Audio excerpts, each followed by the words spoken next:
Un autre point important, c'est le droit de vote des étrangers. Vous l'avez dit vous-même, la promesse sera tenue, ça a été répété, la promesse sera tenue en 2013, donc avant les élections municipales de 2014. Mais on sait déjà que vous n'aurez pas la majorité des 3/5 nécessaires. Ça, on verra. Enfin, c'est ce que Claude Barthelone a dit lui-même. Il reconnaissait que ce serait difficile de l'avoir. C'est pas parce que c'est difficile qu'il ne faut pas essayer. D'accord, mais admettons que vous ne l'ayez pas, il faudra passer par le référendum. Vous êtes prête à aller au référendum? Moi, je ne me projette pas comme ça. Je dis que, et d'ailleurs, c'est ce qu'a dit le Premier ministre, nous allons essayer d'avoir cette majorité de 3/5. Et vous savez, moi, je me souviens quand même, quand j'étais au ministère de la Justice, d'avoir fait accepter par la droite, qui était majoritaire au Sénat, une grande réforme de la justice que finalement, qui n'a pas vu le jour parce que Chirac a décidé au dernier moment de déconvoquer le Congrès du Parlement. Mais enfin, il y avait eu une majorité, y compris au Sénat, sur les projets que j'avais présentés d'indépendance de la justice, etc.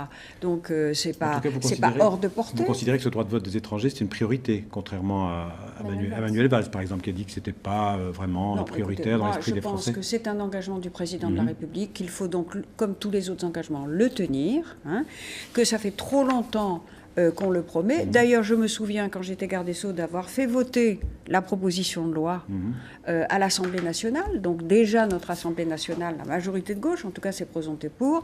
Troisièmement, il me semble que si ça peut entrer en vigueur avant les élections municipales de 2014, c'est mieux. Voilà. Alors maintenant, il faut avoir cette majorité des 3/5. C'est vrai. Oui, malgré tout, que pensez-vous donc de ces remarques faites par Manuel Valls, qui très explicitement estime que ça n'est pas un facteur aussi important que cela d'intégration, etc. Comment vous expliquez cette prise de position? Est-ce que c'est pas encore une répartition des rôles?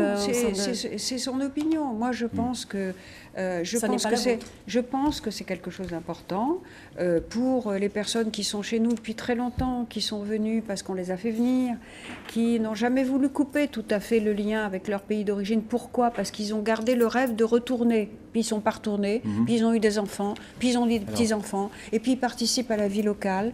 Et donc, je vois vraiment pas de raison, si vous voulez, s'ils le souhaitent. Mais c'est vrai que l'idéal, c'est d'acquérir la nationalité. Bon, il se trouve que ces personnes ne le souhaitent pas parce qu'elles gardent le lien avec leur pays d'origine.